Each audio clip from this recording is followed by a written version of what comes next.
Good evening, everyone. I'd like to call the Paramount Planning Commission meeting for February 5th, 2025 to order. Please rise and join me in the Pledge of Allegiance. Ready? Begin. I pledge allegiance to the flag of the United States of America and to the republic for which it stands, one nation, under God, indivisible, with liberty and justice for all.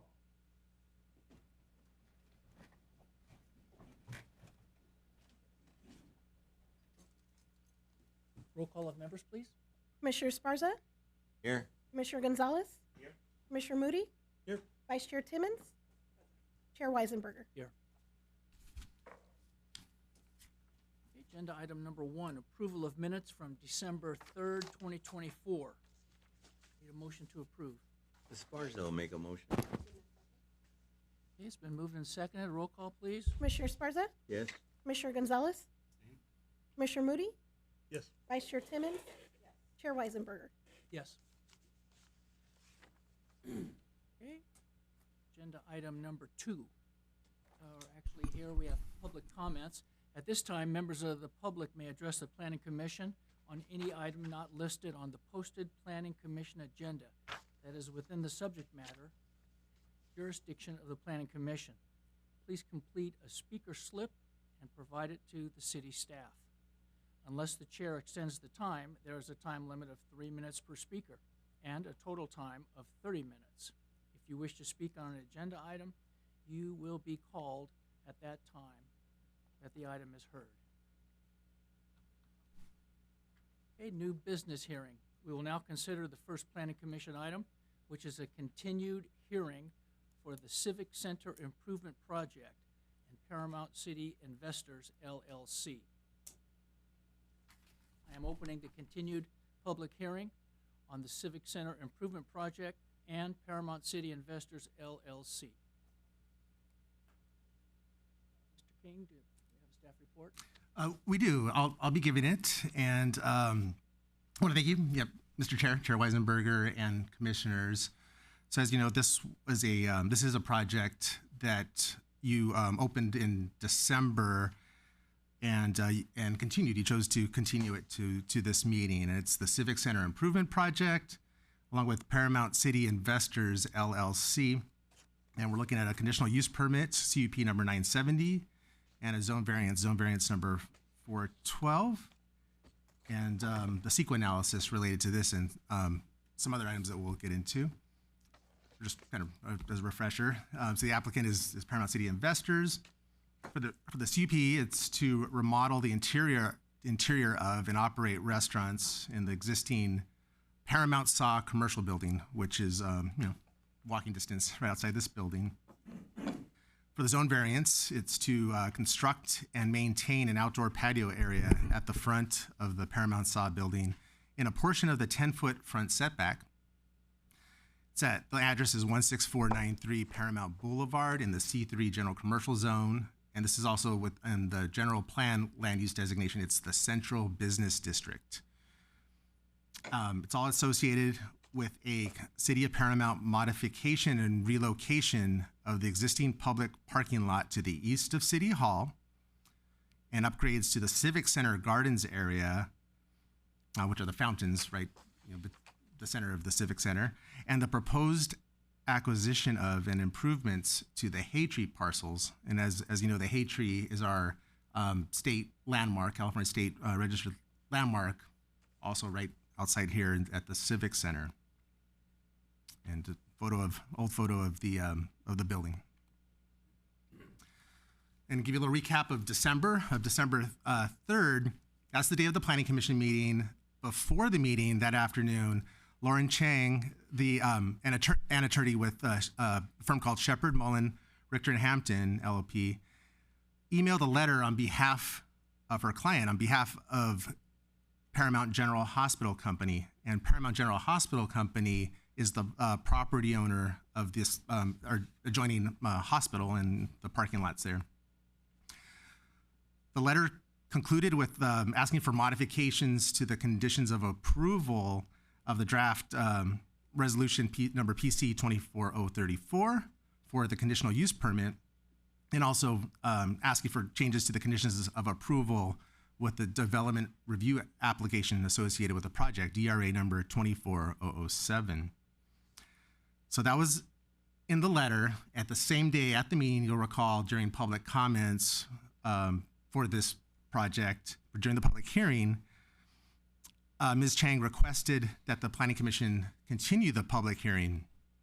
The commission opted to continue the hearing to this date, as I mentioned, that's why we're here this evening. And with that, the Development Review Board also voted to continue DRA number 24007 to the same meeting. So the Development Review Board portion of this evening, you will also be hearing the Development Review application portion of the same project. And just briefly, just show you kind of the site plan from north to south. This is just west of Paramount Boulevard, south of Jackson Street, north of Harrison Street. In the green is the city-owned property, which includes the Clearwater Building, City Hall, and the area that's proposed for the new City Hall parking lot. That's that expansion. And just to the south is the gardens area, the Fountains, Civic Center Gardens. And then you'll see just to the south of that, right up Paramount Boulevard, mostly vacant area that includes the hay tree and the commemorative plaques, memorializing the significance to local history. And in the blue is the Paramount Saw Building that we mentioned.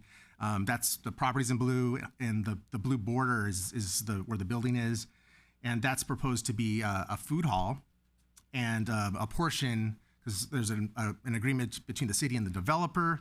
The space in the back will be dedicated for a city museum and community space that we're all very excited about.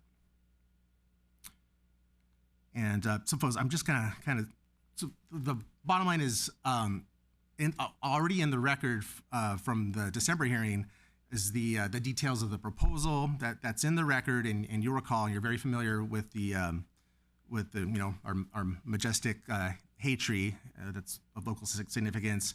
So I'm going to just kind of breeze through these. There is as I mentioned, there's an agreement between the property, the adjoining property owner, the hospital property owner, and here's some photos of the Saw Building. And I'm just kind of breezing through because it's already part of the record, and you're already knowledgeable about this. And there's a little portion of the agreement that allows the city to have the lease in the back portion of the property. In orange, to kind of orient you here, here's the floor plan, Paramount Boulevard on the east side, Harrison on the south, and the orange is the area dedicated for city use, the museum and community space. And the rest would be the food hall and some renderings of how it would look. Really nice. I think we would all agree. And has to be consistent with there has to be consistency between the zoning and general plan. You made that determination, or that was looked at. The CUP that would allow up to 6 restaurants in a food hall format. So shared seating area, different stalls. You could call them stalls or spaces with the various restaurants, and it would operate the outside time, the beginning to end could be 10 a.m. to open and 10 p.m. to close Sundays through Thursdays, and 10 a.m. to 11 p.m. on Fridays and Saturdays, with 169 proposed customer seats. And with that, 57 parking spaces are required, and this is how it all fits together with the expanded parking lot, which results in a total of 146 city-controlled parking spaces. Back to the letter that was submitted in December. So specifically in the letter, there were some concerns about the draft conditions of approval in December, and the attorney suggested some changes. So we have before you the resolution with most of the suggested changes. We made a few adjustments. So we end up with 4 draft conditions of approval that have been modified, and one new condition has been included and is now in the packet that you have that was sent out and is posted on the city website. Resolution number 24034 for CUP number 970. We have actually included, and before you is another condition we're recommending to be included, and that this we can get into this in a moment, but it's regarding having some monitoring of the parking area. So kind of walk through each of the changes. Condition number 11, so this is a modified condition, and I'll just read it, and you can see before you, the underlined is the change. Permits. The applicant is required to obtain all necessary City of Paramount permits, including electrical, mechanical, and plumbing, for any interior and/or exterior modifications made to the structures on the subject site. The applicant will not receive its certificate of occupancy for any improvements until construction of city-controlled parking lot has been completed. Recommended change to condition number 34, parking location signs. Professionally fabricated weather-durable signs shall be installed and maintained following separate planning department review and approval of the sign content, design, and precise locations to clearly identify allowed vehicle parking locations as well as areas not open for public parking, including at Paramount General Hospital. The applicant will install at its own expense signs in the Paramount General Hospital parking lot directing patrons to parking areas open to the public.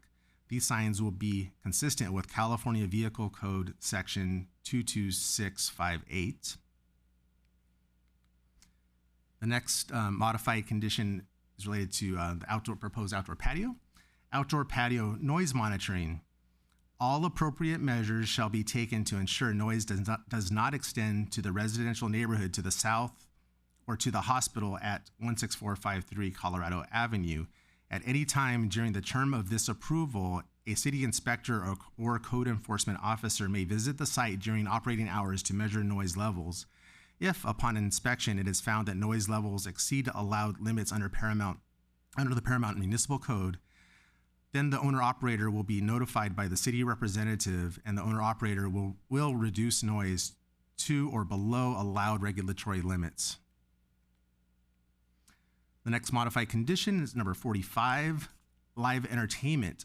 Regular live entertainment, including but not limited to karaoke, musicians, and disc jockeys, requires separate prior review and approval by the City Council as regulated by Chapter 5.28 of the Paramount Municipal Code. Just to kind of add to that, the applicant is not presently requesting live entertainment. This is in case down the road they opt to do that. So that would be, as for any other restaurant or business that would like to have such live entertainment, that staff takes in an application and we review it and it goes to the City Council for their review and consideration. Condition number 57. Now this is a new condition, and it reads, each commercial lease shall include provisions directing project tenants, employees, and/or patrons where to park and prohibit those individuals from using the Paramount General Hospital or successor property owner parking lots. So those are the changes that, kind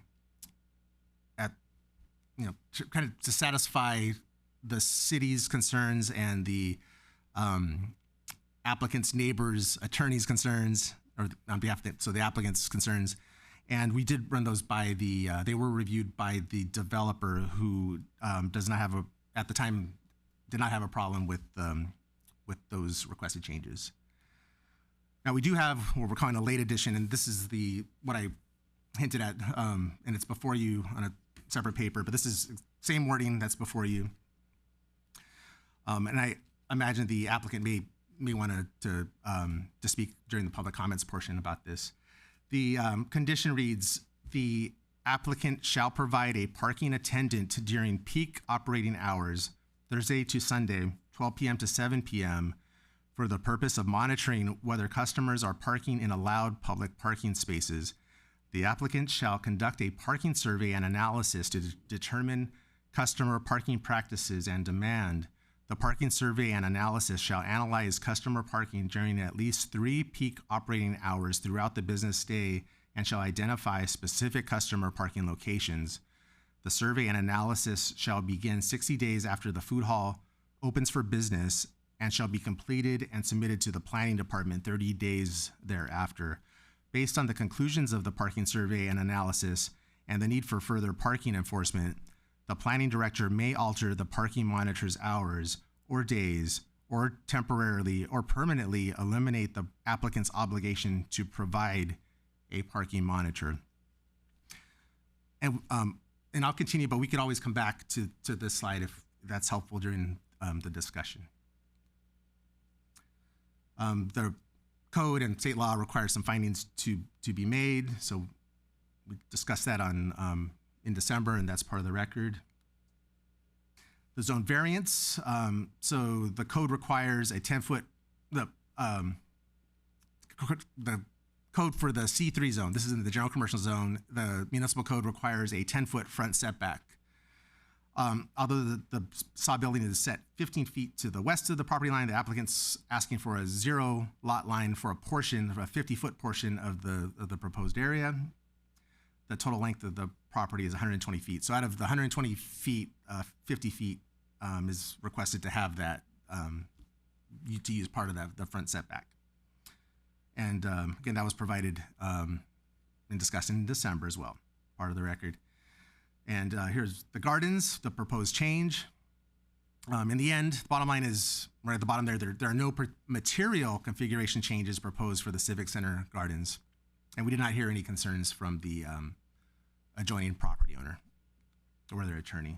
And we did notify, it's a copy of the letter notifying the General Hospital Company and copied to the tenant, Kindred Hospital, about the city's intentions. And some changes to the parking area. So you could see on the left, the temporary green area will be changed to more parking there. The project, as we required by state law, the project was analyzed in terms of CEQA, the California Environmental Quality Act. De Novo Planning Group is our consultant, is the consultant for the project. They prepared an analysis, and the analysis determined that the project is categorically exempt from CEQA based on a number of exemptions. Class 1, existing facilities. Class 5, minor alterations in land use limitations. And Class 11, accessory structures pursuant to CEQA law and CEQA guidelines. And this was presented also in December. And here's a little add-on here. Also in the December 3rd letter from the attorney on behalf of Paramount General Hospital Company, it included concerns about the CEQA analysis. And in response, memorandum from De Novo Planning Group was prepared and is included, and it's included in the your agenda and posted online as an attachment. And I should say that the consultant is here this evening, Starla Barker from De Novo Planning Group. If you have any questions for her on the CEQA analysis. Project was notified with public notification, was established, and it was posted to the city website. There is a 10-day, on the appeal side, there's always a appeal process. There's a 10-day calendar period to appeal the adoption of each of the recommended resolutions. So anyone can appeal, any party or somebody who's submitted comments. So we have 3 recommendations for you this evening, and it's listed here, A, B, and C. A is to adopt resolution number 24033, approving a categorical exemption, Class 1, existing facilities, Class 5, minor alterations in land use limitation, and Class 11, accessory structures pursuant to CEQA guidelines for Civic Center improvements at the Paramount Civic Center, and conditional use permit number 970, and zone variance number 412. B is to read by title only and adopt resolution number PC 24034, approving conditional use permit number 970, subject to the conditions of approval included in the resolution and the inclusion of a condition of approval regarding a parking monitor, which I read in its totality a few minutes ago. And C, read by title only and adopt resolution number PC 24035, approving zone variance number 412, subject to conditions of approval included in the resolution. And that concludes my presentation. I'm happy to answer any questions, and the applicant, the representative for the applicant is in the audience as well. Thank you, John.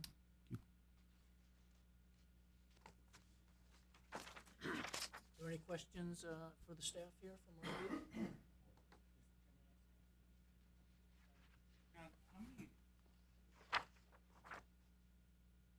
How many parking stalls are in? Thank you. So how many parking stalls are currently in place? So we'll go back to, so you can see on the left, so we have 46 and 11, so that's 57 plus 28, yeah, it's 85, plus 9 is 74, plus 10 is 84, if I have that right. Or did I miss one? How about the 11 in front? And the 11 in the 11 in front, yeah. So I want to fact check. Let's see. So we got 39 plus 40.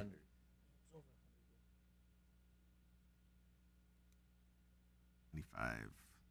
That's 104. I'm sorry, 104. Taking it fantastic. Yeah, I know. And for this condition, it is said that we're going to upgrade the parking to meet the minimum requirements. Yeah, well, to meet the minimum requirements for the Paramount SAW project, and keeping in mind, there's a few things that we discussed in December. City Hall, the staffing level has been reduced, and there's a number of reasons for that. So in, I want to say 2013, with the loss of redevelopment, 2013? 2012, 2013? Okay. We faced a bit of a financial crisis, and the city did some layoffs. So the city's full-time staff substantially reduced, and we have not the full-time staffing level has not been restored. So we're a lean staff. So there are not as many staff members as there were. Secondly, the city in the COVID and post-COVID world, the city has implemented some work from home policies for office staff. So not field workers, but office staff. There's some categories that work not every day, but 1 or 2 days a week. They work from home. So the use of City Hall staff of the parking lot is reduced. And Clearwater Building, the main tenant is the Gateway Cities Councils of Government. I believe they're almost always, most of the staff there work from home almost exclusively, and they only come in for meetings, very rare occasion. There's very minimal staffing there. So all in all, a lot has changed, and so that's why we're confident that we have enough parking. Right?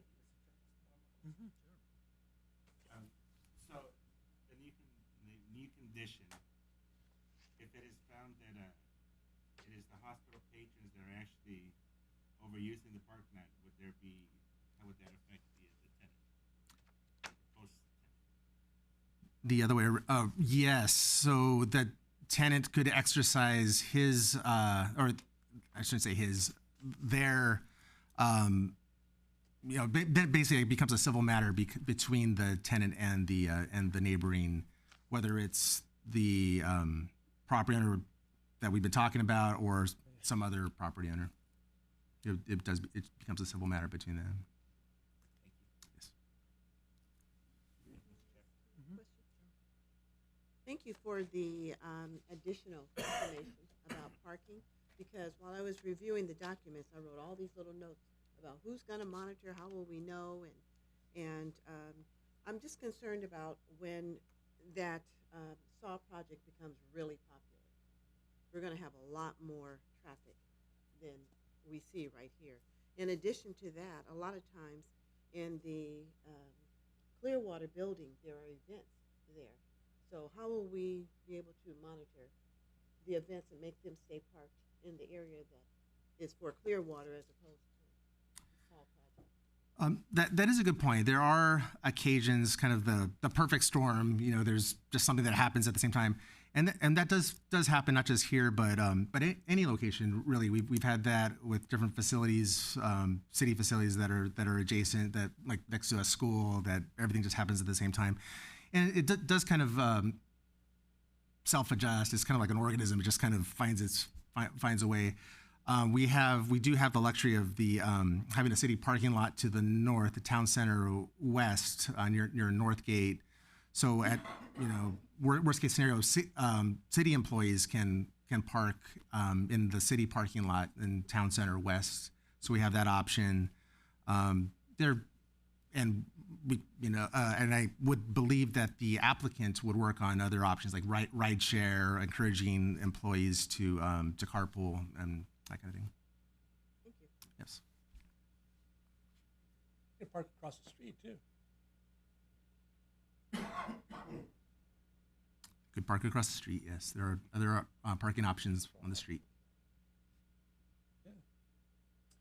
So John, Yes. this parking monitor, is he gonna have any real power? This person's gonna have any real power to say, hey, it's not supposed to park there, get out of here? Well, they're not a. That's a good question. They're not a sworn officer. They're. We've heard in the news about. Well, this might be something a little different, but a security guard at CVS. In the old days, they might have tackled somebody who's taking something, but they don't do that. So it's absolutely not a regulatory officer. But their job is to tell people, kindly and be more diplomatic. I would imagine. We don't want them to be harmed either. Maybe there's some, God forbid, there's somebody belligerent that wants to back a car into this poor person. So they're not going to be in harm's way. There will be, some logical limits to their role.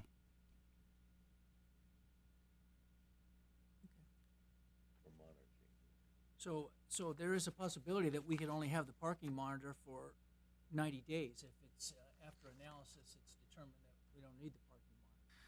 That's true, and we thought it was there's some fairness to this, and some reasonableness. Our experience, and most recently, well, we're thinking of grand openings here.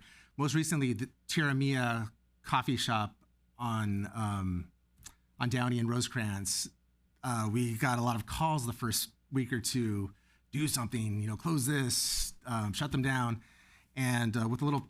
We did work. We worked very hard with the management to adjust, but we didn't rush to any decisions to close a driveway or do something that's overly dramatic in a short period of time. You kind of let the excitement die down. So this allows. It's kind of a cooling period.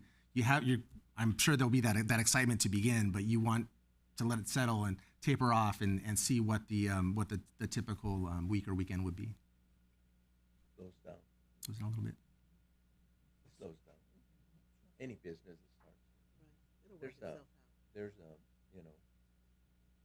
It'll work itself out. Yeah. Any more questions here? Me.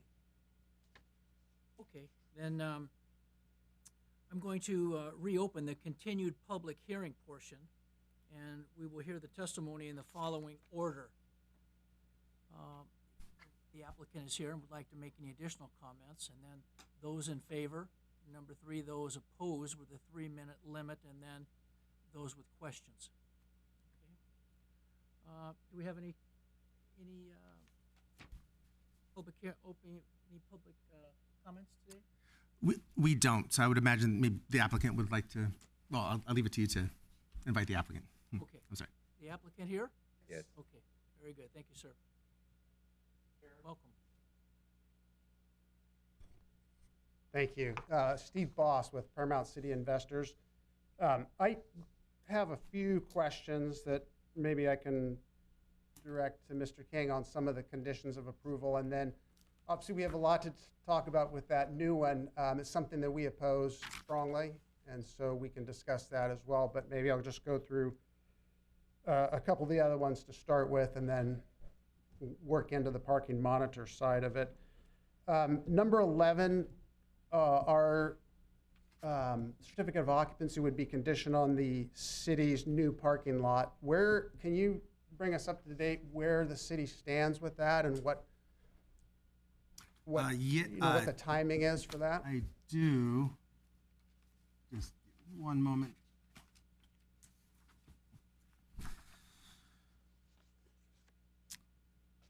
So bids came in, it's out to bid. It's in Has it been fully approved by council and? No, not yet. They anticipate awarding it at the, oh, I'm sorry, that's something else. The parking lot is out to bid with bids due yesterday. I haven't heard how that went. I did personally see somebody, so there's at least one bid. And this is with the Public Works Department. The Public Works Department anticipates taking it to council for award at the February 25th council meeting. 25th, okay.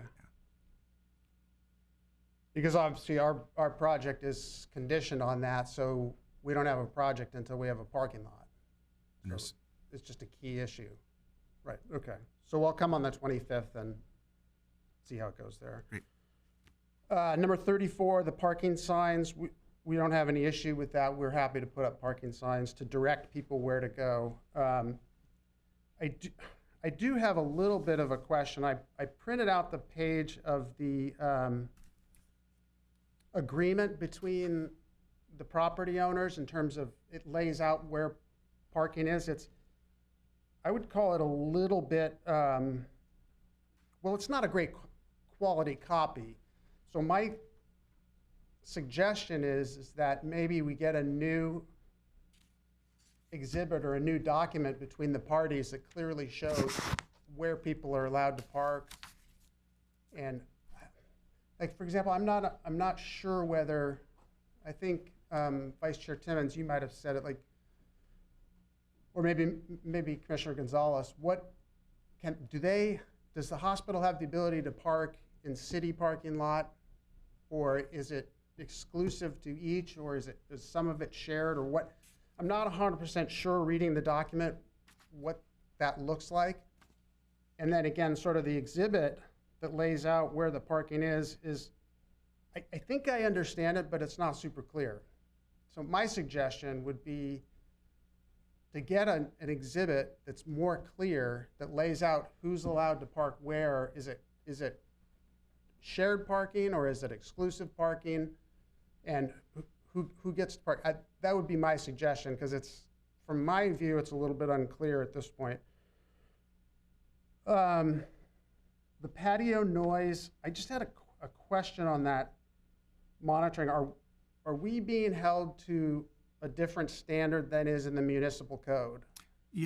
You're not. It's more of a reminder, and it's and this happens with any project or any use. Right. That there is monitoring. We get it.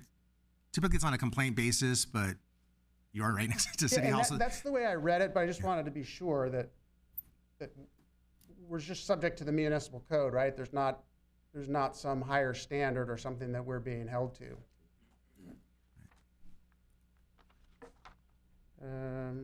No live music. I doubt we would ever go that way, so I'm not quite sure how it came up in the first place, but we're not applying for it, and we don't anticipate at this time doing that. As far as directing people where to park in the leases, we do that regularly. We do it in every lease we sign. We give the landlord the right to tell people, patrons and customers and employees and such, where they can park. So that's not an issue from our standpoint as well. So the parking guard part is a problem for us. We've seen some issues going on in their parking lot that we were concerned about.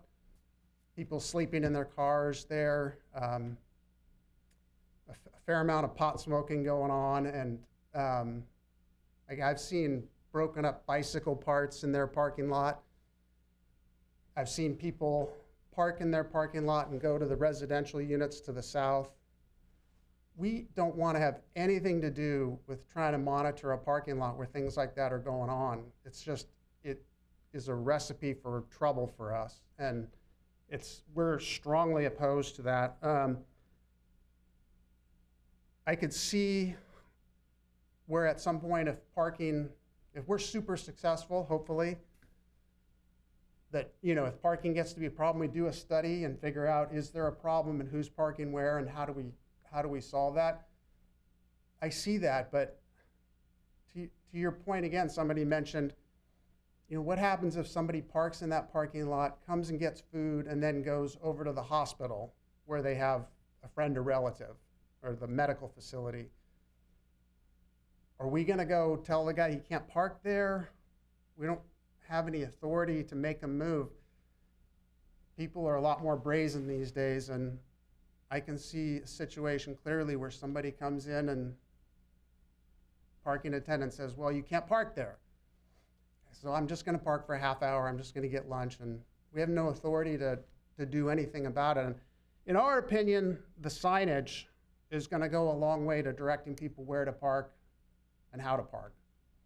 And just from a legal obligation and a cost standpoint, we're strongly against starting out with a parking monitor. If it becomes something after a certain period of time where it's intolerable, then we'll be very thankful for that, and maybe we'll have to do something.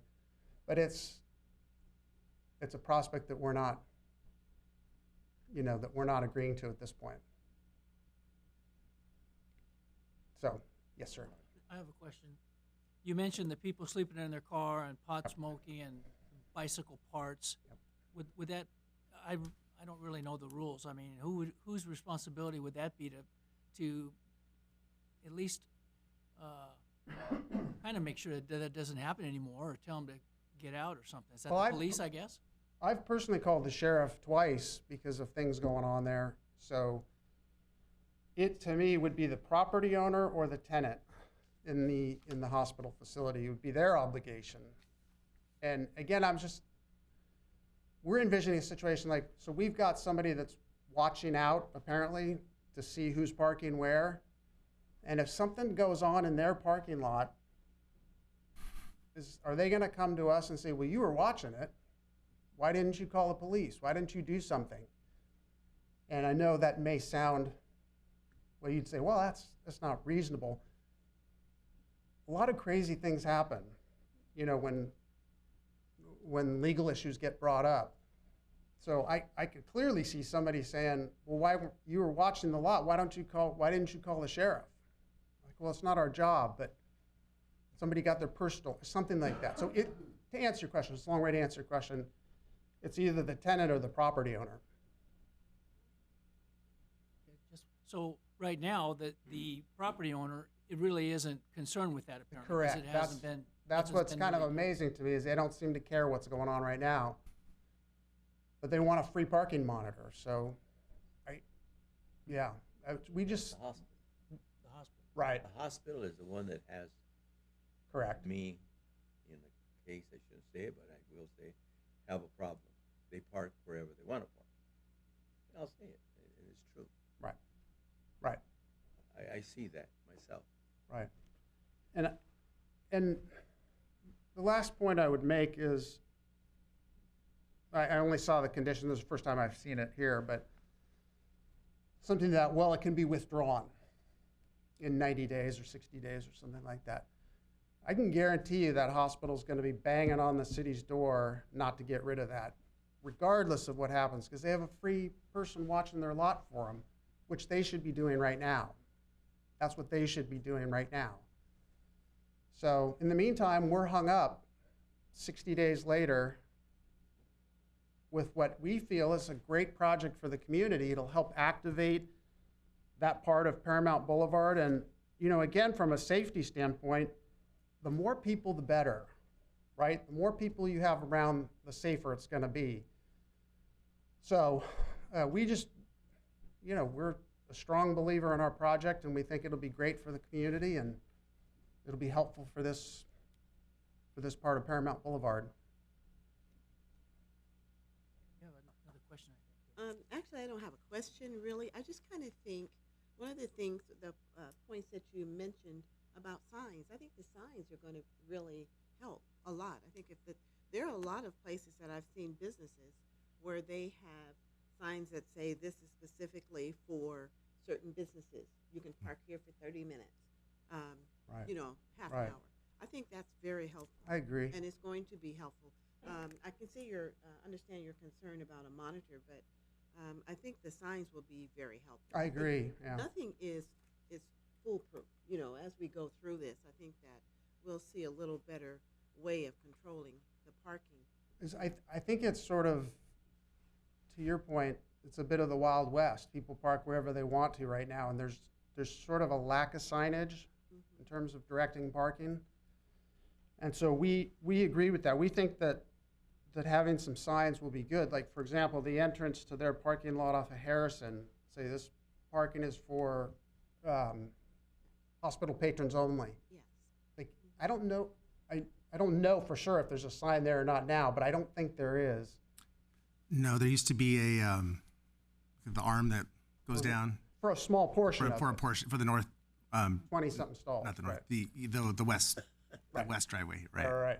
But, Right. if there's a sign there that says, parking for hospital patrons only, I think that'll go a long way to helping people figure it out.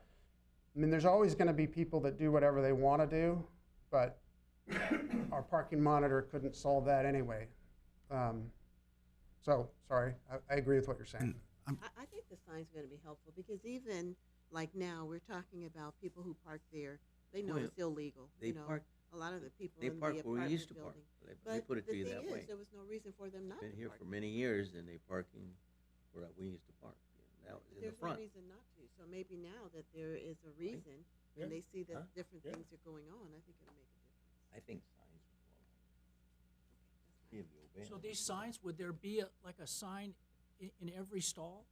This is for hospital, this is for hospital, something like that? My understanding was that they would be at sort of key entry points to each of the different parking areas.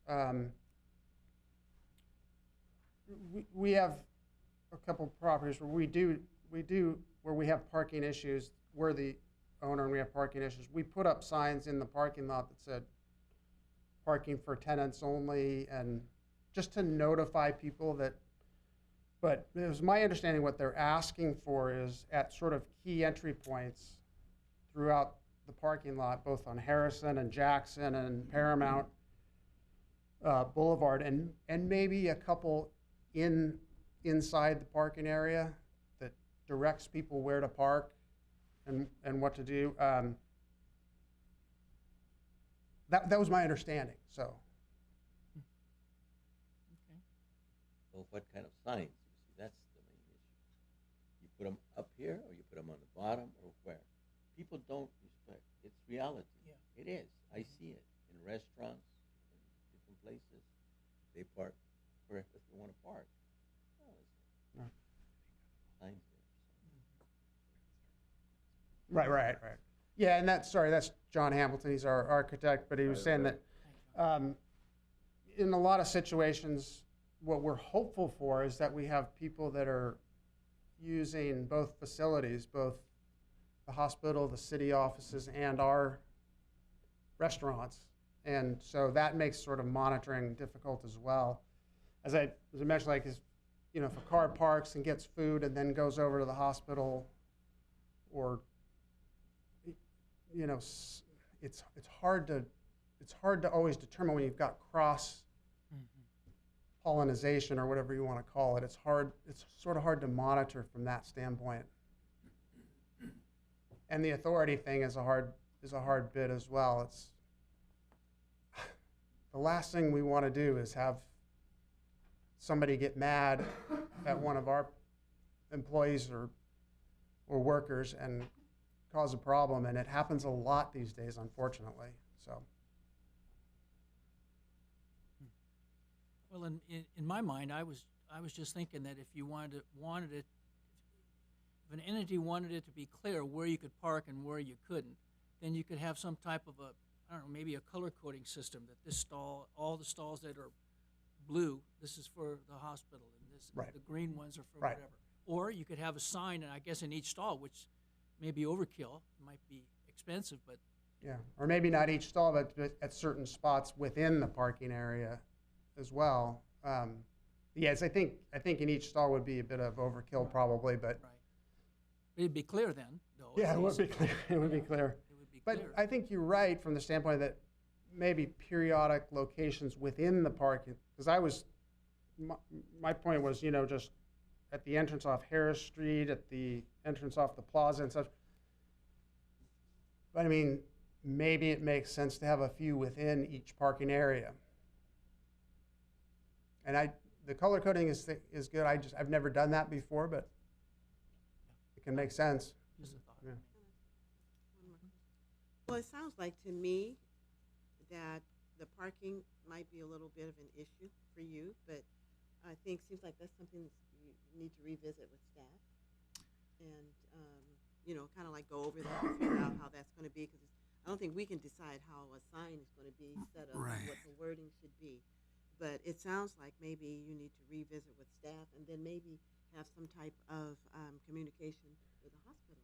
And I don't know if this makes sense, but I don't think we would have any problem agreeing on signage.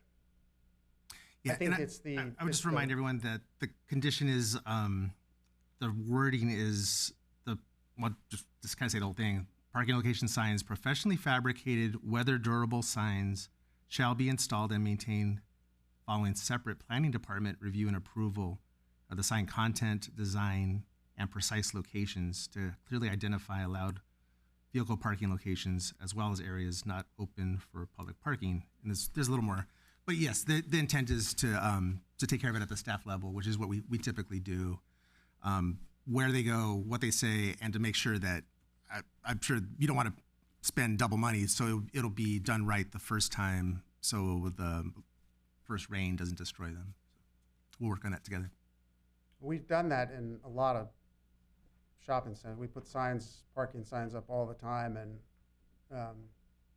yeah, they're effective. So. Mr. Boss, I'm in agreement. I think this is a difficult situation, and parking is an issue practically everywhere. This facility where it's going to be multi-use by different tenants, it would be very difficult for one attendant to control that. Question, John, can we move forward on this and strike this, or just have it appealed? I would say you could discuss it with the final condition. You have a number of options. You can keep it in. I have it here before you, so you can keep it intact if that's your choosing. You could change a few words. You could. I would like to point out there are like kind of two sections of it. Maybe it should have been two conditions, but there's the first part. You can see it's about providing a parking attendant, but then it kind of segues into the applicant shall conduct a parking survey and analysis.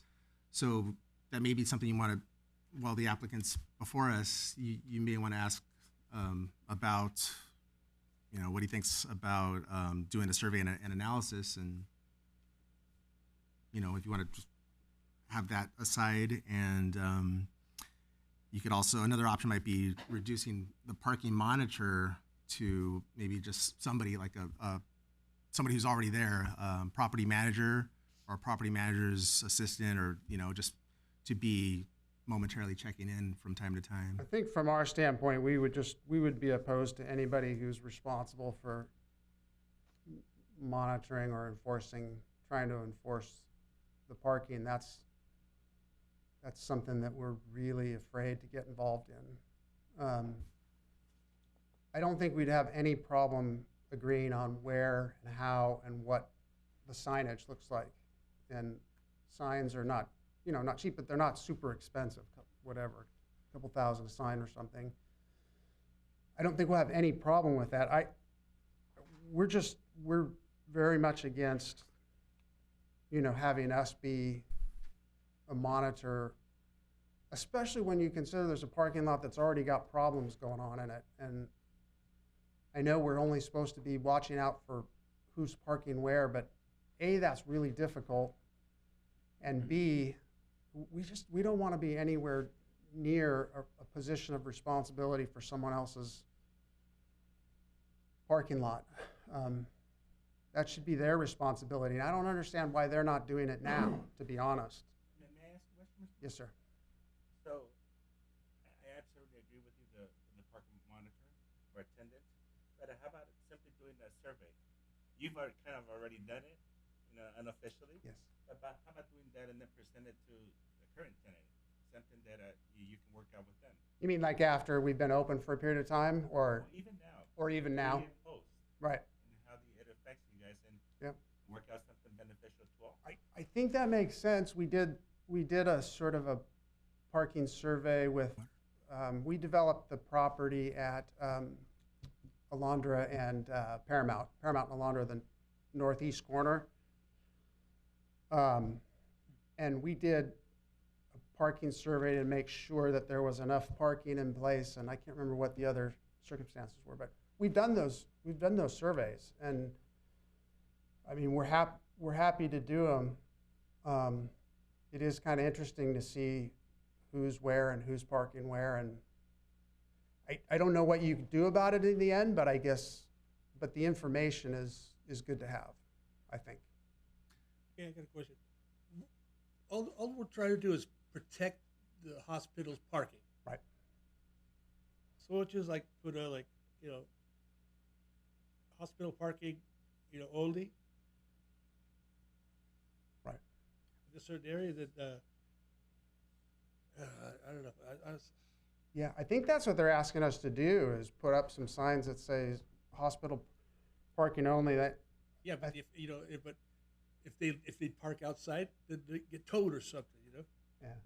Because why everything else is parking for everything else. It just a hospital. Right, and then It's, kind of. but we want the hospital to enforce that. And I'm not going to go tow a car on someone else's property. I'm just not going to do that.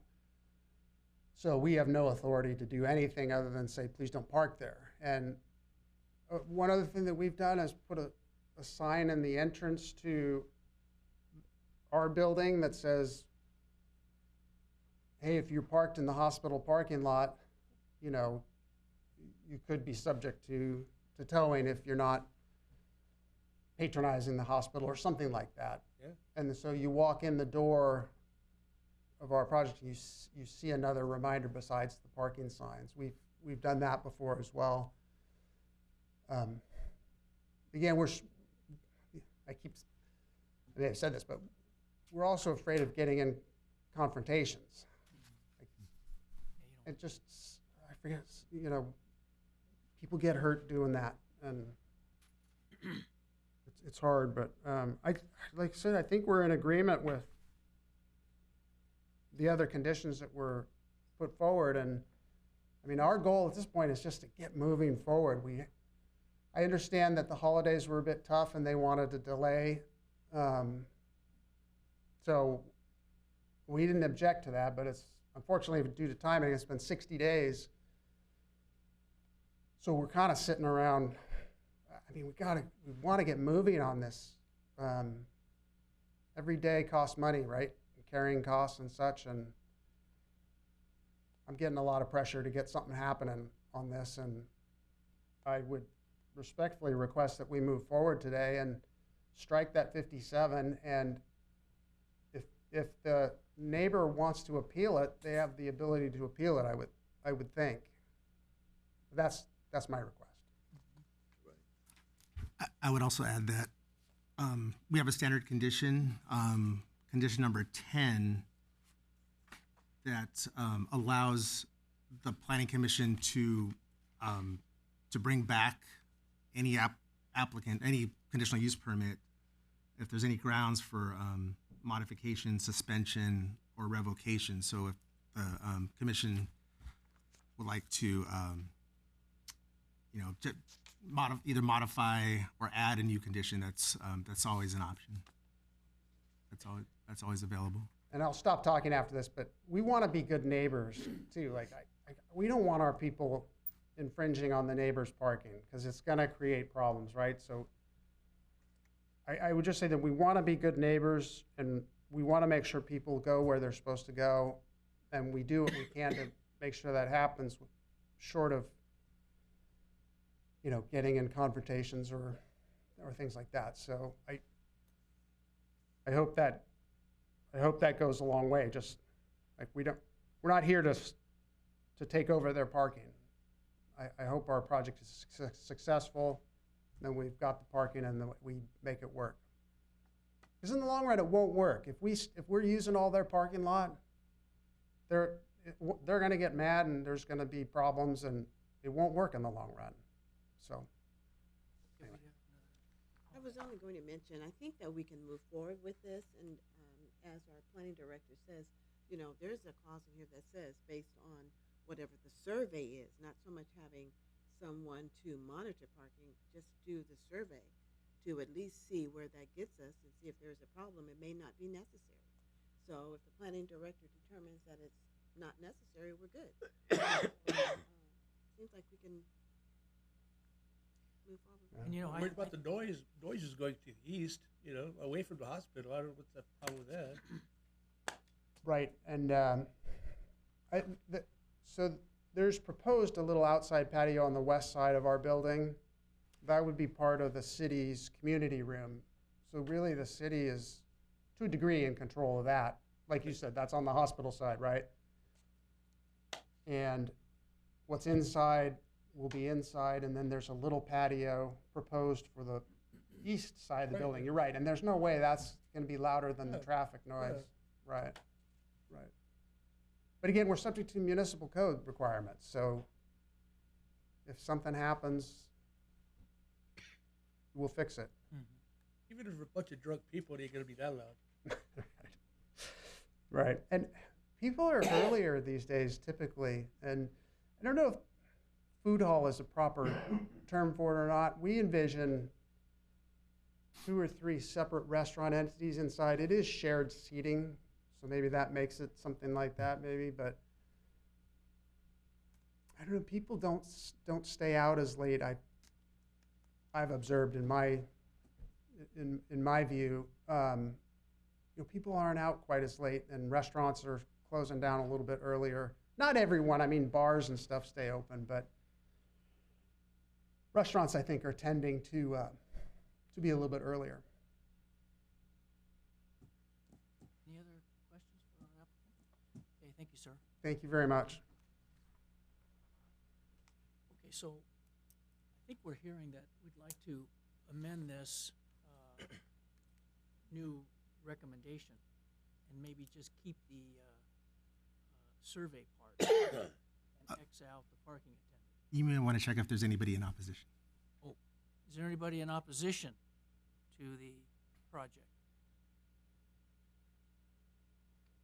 Nobody in opposition. So, is that what I'm hearing from our group here? Or you think we should just X the whole thing? Yeah, take it out. The survey, I think, is important. Understand where we're at and the X and out the.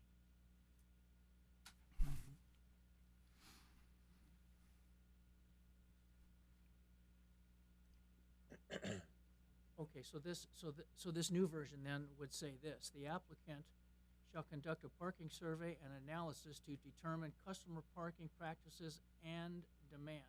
The parking survey and analysis shall analyze customer parking during at least 3 peak operation hours throughout the business day and shall identify specific customer parking locations. The survey and analysis shall begin 60 days after the food hall opens for business and shall be completed and submitted to the planning department 30 days thereafter. Okay, and the part about the monitor is crossed out. How do you stop the hospital from parking in the other parking? Well, I suppose I'm saying everything's about saving the poor hospital parking. Would they park in the city parking right now? Well, I suppose maybe this survey would would help with that. And then once once the survey says, well, what we're finding here is that the hospital people are parking in the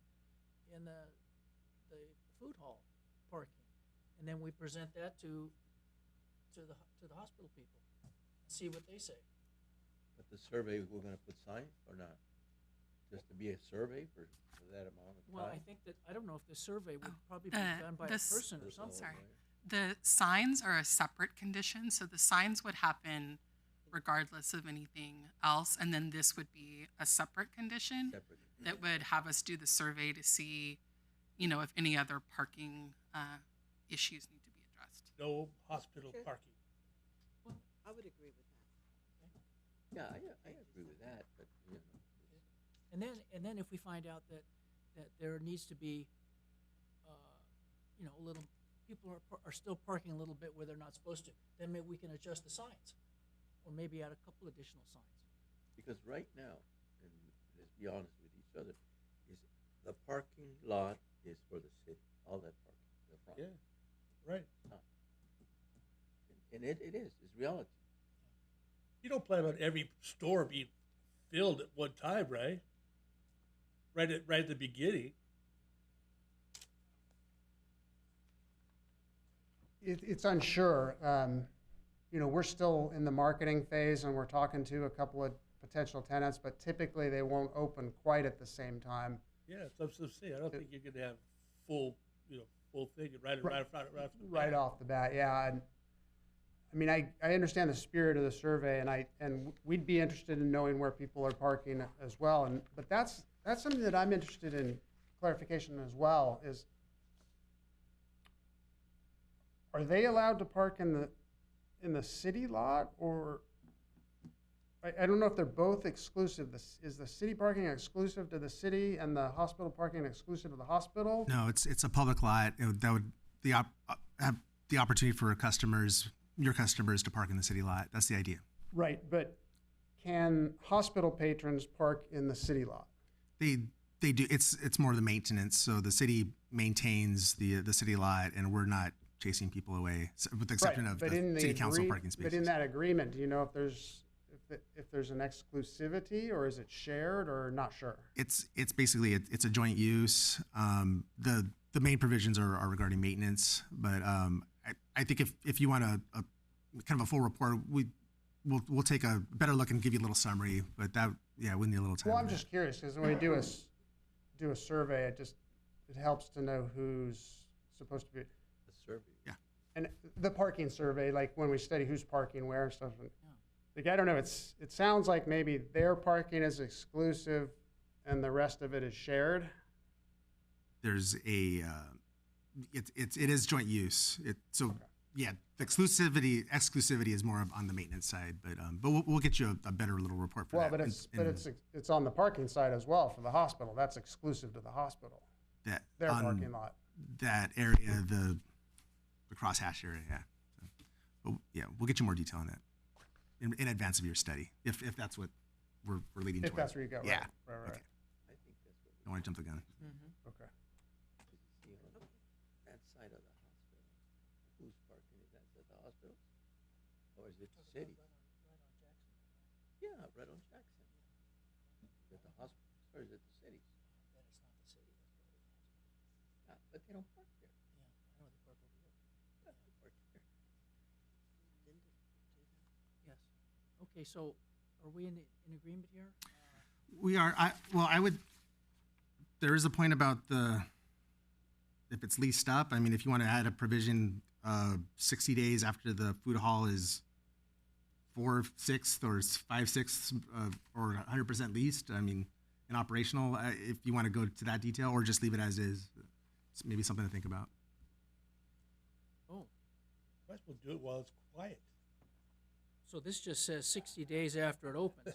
After the food hall, so It could conceivably open and not have full occupancy, right? right. So there's 6 tenants. If you want to just think about, if you want it, just leave it as is, or maybe 4 out of 6, 5 out of 6, or 6 out of 6. That's just my last little thought. It'll be quiet if you only Yeah. have two. That's right. Maybe we There should will be- just yeah. just leave it the way it is. Yeah, and leave it put the way it any is. Conditions on there like that. think this helps in giving direction to all tenants. This is a bit vague, but I think at least gives us an understanding, gives both tenants an understanding of the parking conditions, and I think that's helpful for all of us to understand who's parking where. And that's I what, like it the way it is. Okay. yeah, that's the way it is. Okay, David, do you like the Yeah, way yeah. I read it? Yeah. Okay, so we're agreed then. So how do we fix this, John? When you approve, you would say, just kind of go, I'll help you out here. With these changes here? Yes, with the changes, and it would, I believe, to make it airtight, you would want to actually read as worded. Is that right, City Attorney? And this Yes. is So number when 2? you read out the conditions of approval, then you would say, and in addition, the following condition, and then read out that word for word so that it's on the record. And after you're about to close the public, I don't think the public hearing hasn't been closed yet, right? No. After you do that, and you're ready for your votes. It's been brought to my attention that on the motion sheet for A, it does not include Class 5. So you'll want to request to approve categorical exemption Class. Let me go back to Oh, it says just class 1. 1 and Existing 11 facilities. should be.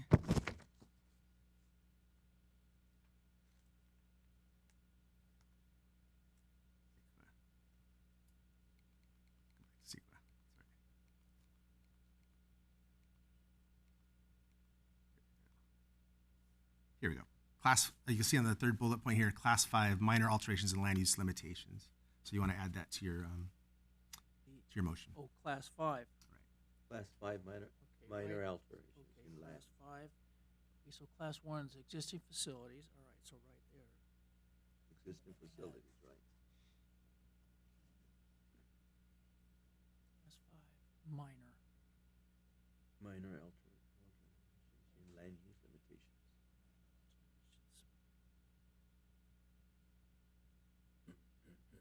Minor alterations in land use.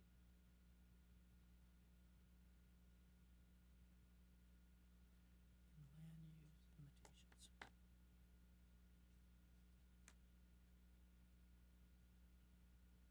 Okay, good.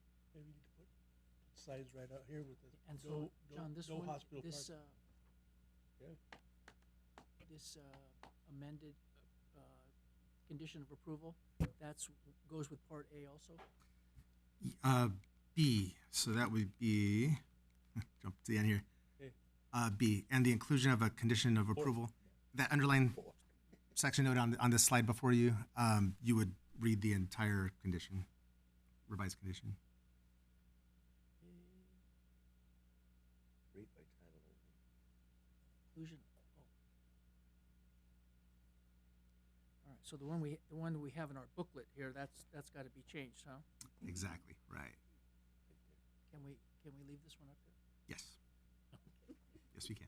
Where's the B? I don't Oh, have to do write it it all by down. memory. Oh, jeez. Okay, I think we're ready to roll here. So we need to close the public hearing portion of this agenda item. Do we have a motion to close? Gonzalez moves to close this item. Timmons second. Okay, we've been moved and seconded. Roll call, please. Commissioner Sparza, Yes. Commissioner Gonzalez, Yes. Commissioner Moody, Yes. Vice Chair Timmons, Yes. Chair Weisenberger. Yes. Okay, so now we are ready to have a motion. Okay, so we're gonna need, and we're on number 2A now, for those of you that are following along in your book. Motion in order, read by title only, and waive further reading and adopt Planning Commission Resolution number 24033. A request to approve a categorical exemption, Class 1, existing facilities, Class 5, minor alterations in land use limitations,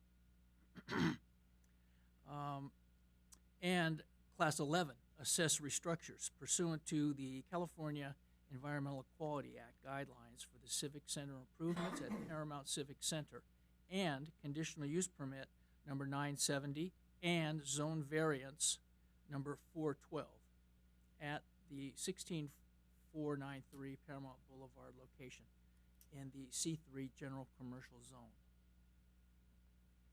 So we have a motion to approve. Motion to Gonzalez moves to approve, I'll second it. resolution number 24033, conditional use permit 970, and zone variance number 412. Moved and Second. seconded. Second. Okay. Roll call, please. Commissioner Sparza, Yes. Commissioner Gonzalez, Yes. Commissioner Moody, Yes. Vice Chair Timmons, Yes. Chair Weisenberger. Yes. Okay, now we move to number B in our books. This is public hearing conditional use permit number 970, and we're ready for a motion. Gonzalez moves to adopt, conditional use permit 970. Second it. All right. The motion would then include, you would read out what the revised. Yeah, I didn't read it yet. Or read We're it. awful fast here. I was reading it. Okay, so we're going to read by title only. We're going to waive further reading and adopt Planning Commission Resolution Number 24034, a request by Paramount City Investors LLC to operate restaurants at the 16493 Paramount Boulevard in the C3 General Commercial Zone, with the following condition change. The applicant shall conduct a parking survey and analysis to determine customer parking practices and demand. The parking survey and analysis shall analyze customer parking during at least 3 peak operation hours throughout the business day and shall identify specific customer parking locations. The survey and analysis shall begin 60 days after the food hall opens for business and shall be completed and submitted to the planning department 30 days thereafter. Okay, do we have a motion to approve? Timmons so moved. Permit number 970 with the added changes. or Gonzalez conditional second. changes. Okay, it's been moved and seconded. Roll call, please. Commissioner Sparza, Yes. Commissioner Gonzalez, Yes. Commissioner Moody, Yes. Vice Chair Timmons, Yes. Chair Weisenberger. Yes. Okay, now, this is part C. This is the zone variance number 412. We need a motion to approve. And I don't think there's any changes in this one, is there, John? We're just going to read it as it appears here. Okay, we're going to read by title only, waiver and waive further readings and adopt Planning Commission Resolution Number 24035, a request by Paramount Gateway LLC for a zone variance for an outdoor patio area with a portion of the required 10-foot front setback at 16493 Paramount Boulevard in the C3 General Commercial Zone. Okay, we have a motion to approve. I'll make a motion to approve it. I'll second it. It's been moved and seconded. Commissioner Sparza, Yes. Commissioner Gonzalez, Yes. Commissioner Moody, Yes. Vice Chair Timmons, Yes. Chair Weisenberger. Yes. Okay, very good.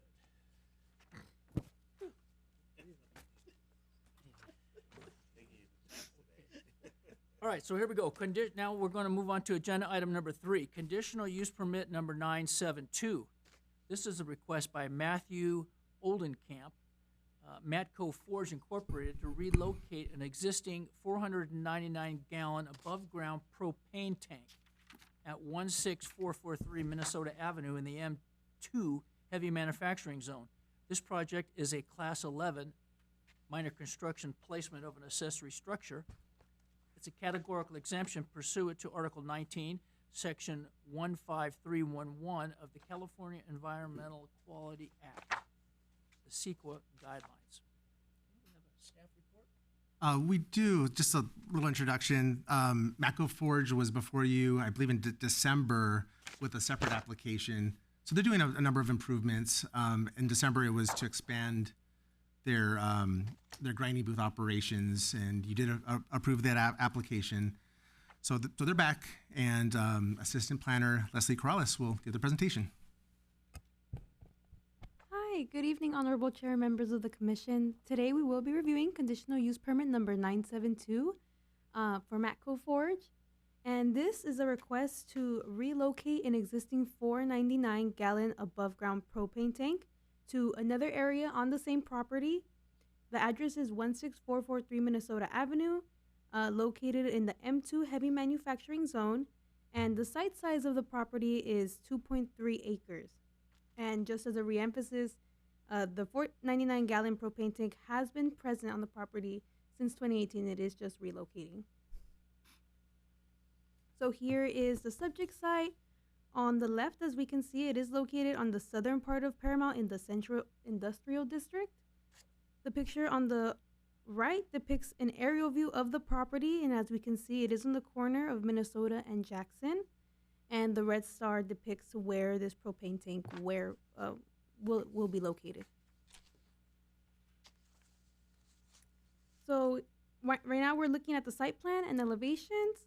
So to start with the site plan, we see that the red circle indicates where this propane tank is currently located. The blue circle towards the east of the property is where it will be relocated to. On the elevations to our right, we see the size of the tank. The length is 7.75 feet, and the height, which includes the 6-inch cement blocks, is 5.5 feet. The diameter of the tank is 3.45 feet. And then just to show you an aerial view right here in the middle, that's what the tank will look like, and there will be 12 bollards placed as a protection around it as well. So just a little bit of information on the business. The business hours are Monday through Thursday, 6 a.m. to 2:30 a.m. On Fridays, they are from 6 a.m. to 10 p.m. They have 145 employees. The applicant would install protection bollards around the tank and will not be visible from the street. Additionally, the relocation is to increase safety standards to avoid hot forged parts being near the propane tank.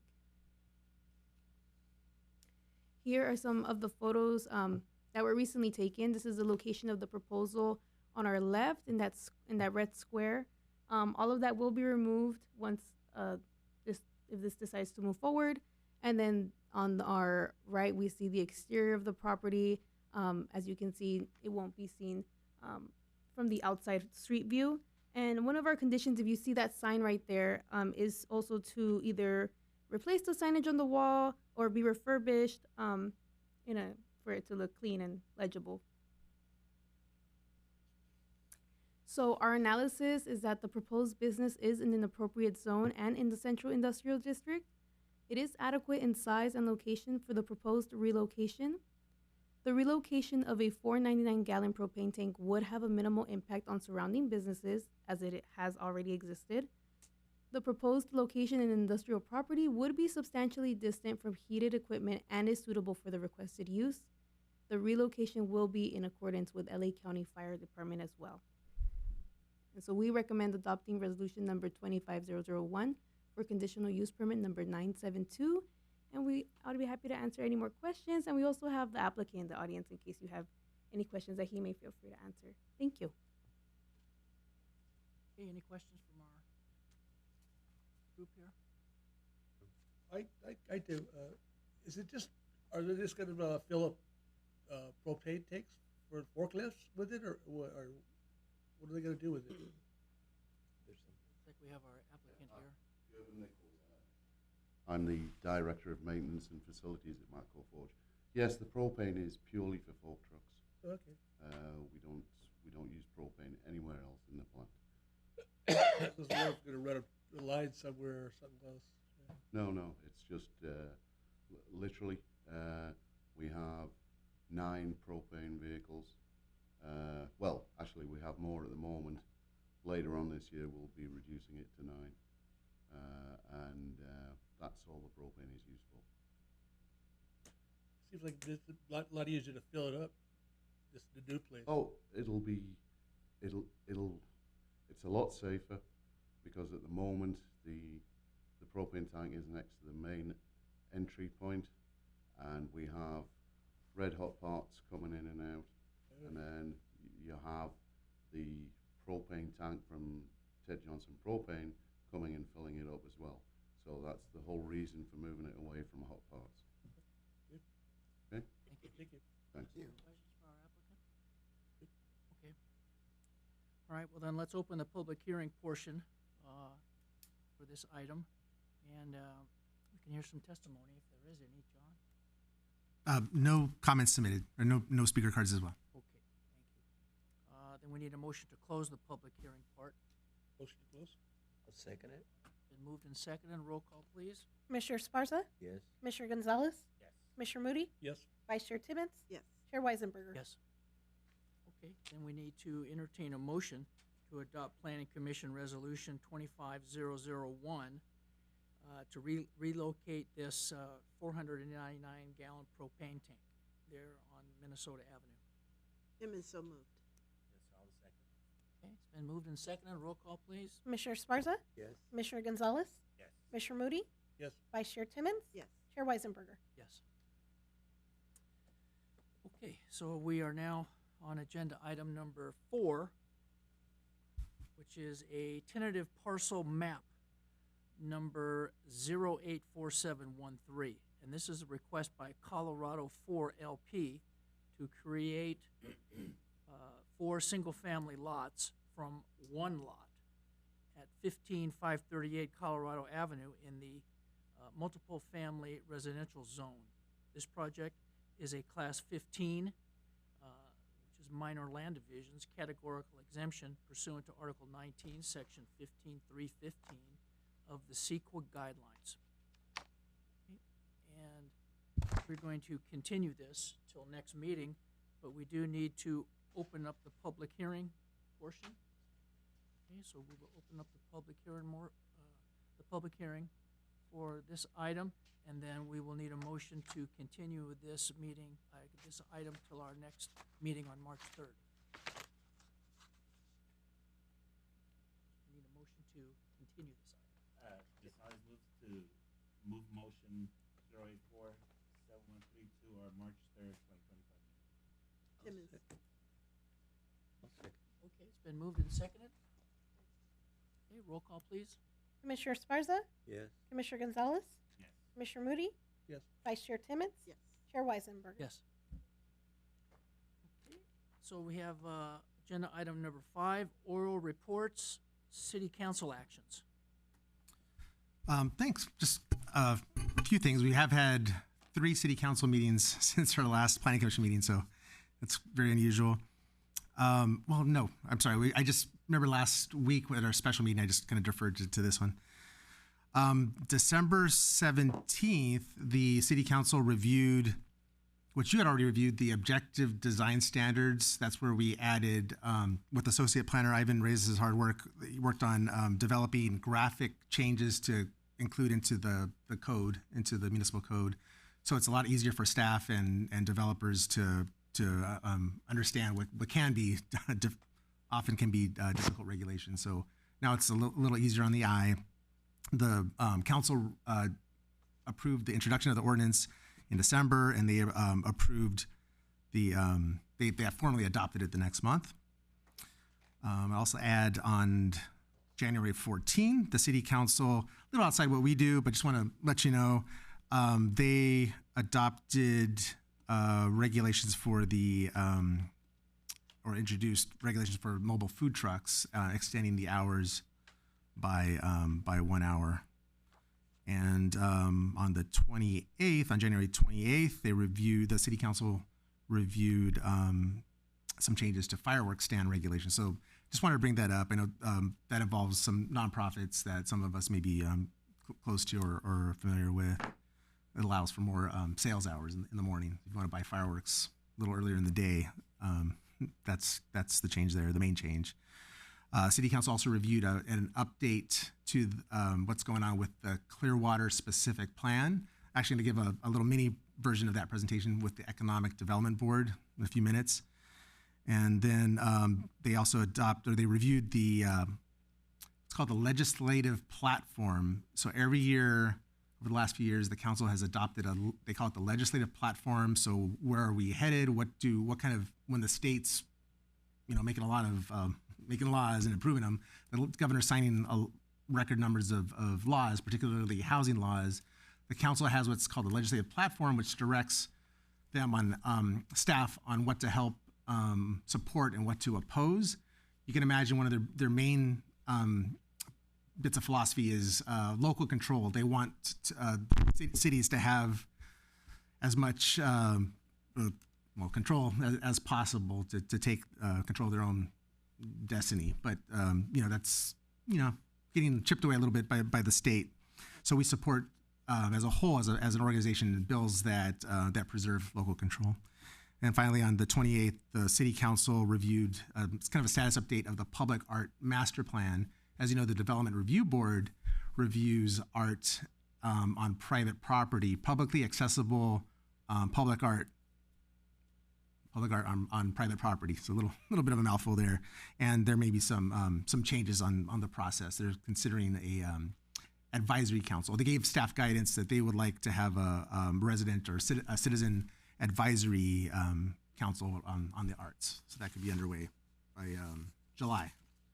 And that's all I have. Questions for John about those? Okay, thank you. All right, let's move to our comments though. Then, any comment from our city attorney? No comments tonight. How about commissioners? Any comments? No, I will say something. It may not be related to the planning commission, but I'd like to commend the I'm not sure which organization it is connected with the city that goes out and cleans up graffiti.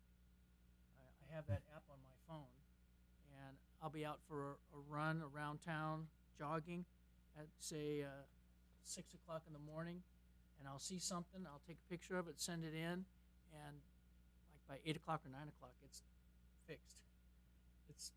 Guys are really amazing. I'll pass on your kind words. It's the Public Works Department, and the staff actually goes out and they have calls all over the city. I mean, it's unfortunate, but this is the most responsive city out there. We talk to other cities, and it's graffiti's out there for 2 days, 3 days, well over the weekend. But it's just part of talk about philosophy. The city wants to get that addressed right away, because the longer you leave it, unfortunately it's contagious. Someone else will start crossing it out, adding to it, and it just gets horrible. So no, we take care of it. So I will let the Public Works Director know, and she'll pass on your kind words. Well, one thing I was impressed with, one time I saw the guys come up, and their truck was right in front of the spot that I had reported, and I hadn't even really cooled down from my workout, and they were already there. So I said something to him. I said, "You guys are really fast, I really appreciate your efforts." And he said that one thing that helps is when a citizen puts a request in, it doesn't go to some central location and then distributed from there. It goes right to these guys' cell phones.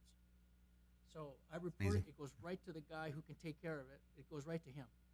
And I thought that was really something, Did you call it into Public Works? No, it's on the app. I use the app. You use the app. Yeah. Okay.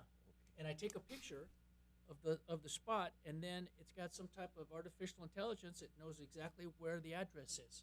The address pops up. It can tell where I'm at. And then I just press send, and it goes right there, and there's a picture of it and the location. Oh, my grandson on that. In addition to that, Oh, he does. Oh, he watches the city like that. You know what? He does. in addition to that, they take pictures of each individual tag and send it to the police department, so they keep track of who is actually doing that, which That's gang. true. Yeah. So they pretty proactive. They know who is Right. doing it. They really, Yeah, they probably they, Hey, Gordy, know who's doing it. is the street right by that they blocked off go to your neighborhood? Oh, yeah. There's right on the wall right Yeah, there. right on that wall. Yeah. What I saw today. I saw the city also put some plants there that are eventually going to crawl up that wall, and that was a good idea.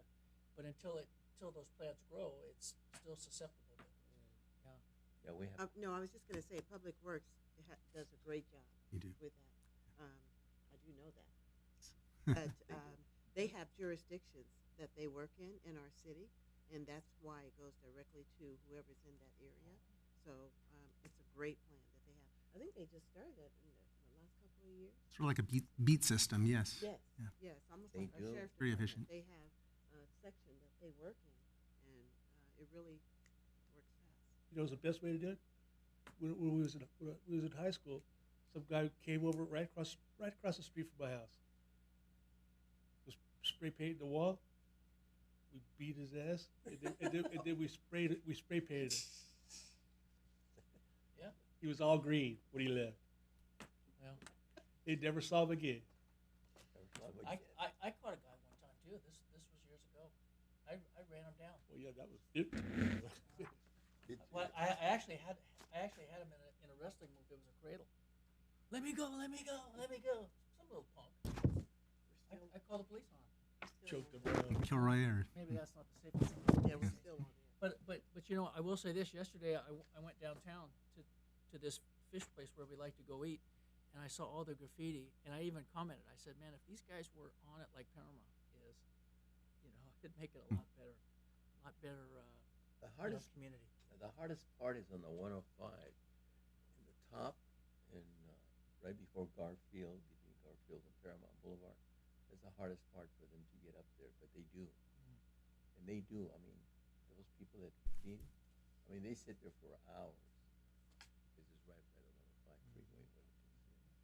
Hey, guys may don't want to hear this, but I was watching YouTube last night, and it was like most ghetto cities in California. And it was like number 3 of the group. It was like number 12, Paramount, California. Oh, they did say that? Yeah. I go, Well, man. that can't be right. I know. I don't know who does the voting. Yeah, I know. I know. So anyway, I thank you for passing that along. thank you. It isn't. Do you have any comments from staff? No comments from staff. Okay. Thank you. In that case, we will adjourn this meeting and reconvene on Monday, March 3rd, 2025 at 6 p.m. All right. I will now call to order Paramount Development Review Board meeting of February 5th, 2025. Roll call, please. Board Member Gonzalez. Here. Board Member Timmons. Present. Board Member Weisenberger. Here. Vice Chair Esparza. Here. Chair Moody. Okay. May I have a motion to approve the Development Review Board minutes of December 3rd? Sparso will make a motion to approve minutes of December 3rd. I'll second. Roll call. Board Member Gonzalez. Abstain. Board Member Timmons. Yes. Board Member Weisenberger. Yes. Vice Chair Esparza. Yes. Chair Moody. Yes. Okay, public comments? There are no public comments submitted.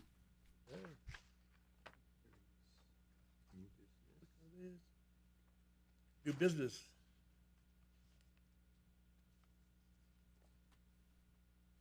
No new business? Yes. We're going to be pulling up there it is. Part 2 of what you looked at a moment ago. So this is basically the design of the Paramount Saw project that was continued from last month.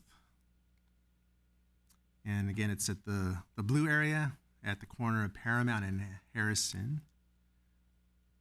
Thought I'd just give you an overhead view how it used to look. This is 20 years ago, so this is kind of interesting. So you'll see at the corner is where the Paramount Saw facility is, and you'll see the hay tree.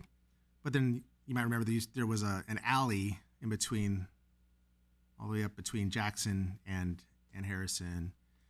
And before we had the beautiful gardens we have out there, the fountains, there was some old housing in the middle and a commercial building. There was a chiropractor there. That's where we have the area that's going to be part of the new parking lot, the expanded parking lot. So you'll see That's where Salvatore's were. Salvatore's and yeah, so quite a change. So we thought I would just kind of drop that in there for a little trivia. And you got the photos, which you're very familiar with, and the interior. And just showing, so back to the outside, the roof is going to be patched and repaired as needed. Openings on the south side, which would be along Harrison Street, will be filled with matching brick. And the patio enclosure at the front is stucco concrete up to 42-inch height there, and then the plexiglass enclosure from 42 to 84 inches. And that's going to really help with any concerns about noise. It's pretty contained there. And again, as mentioned earlier, it's on the opposite side of the hospital. And again, the brick to remain. You'll see from this view that there's some new storefront windows that will be installed. Gonna be really nice. And the wood door is going to be restained and nailed in place. That's not going anywhere. Just to have a little feature, and this decorative awning across the front. Are they going to be frosted? Up to some degree. There are regulations about transparency. So you do want to, for livening things up, you will want some degree of transparency, and for safety as well. No, I was just looking at the public market. It looks clear, and over there it looks frosted. Yeah, that's represented. There may be to some degree of that, but I think for the most part, you're going to want to see through to see the action. Just point out, and then the signage. It's this type of sign. We'll call it a painted sign or mural sign that does require review and approval by the Development Review Board. So you'll get another chance to review this in terms of signage. Oh, yeah. Yep. Similar to the Planning Commission, we did have some changes to some of the conditions. So bottom line is 2 draft conditions have been modified, and there's 1 new condition included. So we'll walk through those. And some of them are identical to the others in the CUP. But this one, updating number 16, permits, the applicant is required to obtain all necessary City of Paramount permits, including electrical, mechanical, and plumbing for any interior and or exterior modifications made to the structures on the subject site. The applicant will not receive its certificate of occupancy for any improvements until construction of city-controlled parking lot has been completed. And we talked about that's underway, the bidding. 28, adding that last section. So this is about back to the signs, parking location signs. Professionally fabricated, weather durable signs shall be installed and maintained following separate planning department review and approval of the sign content, design, and precise locations to clearly identify allowed vehicle parking locations as well as areas not open for public parking, including at Paramount General Hospital. The applicant will install at its own expense signs in the Paramount General Hospital parking lot directing patrons to parking areas open to the public. These signs will be consistent with California Vehicle Code Section 22658.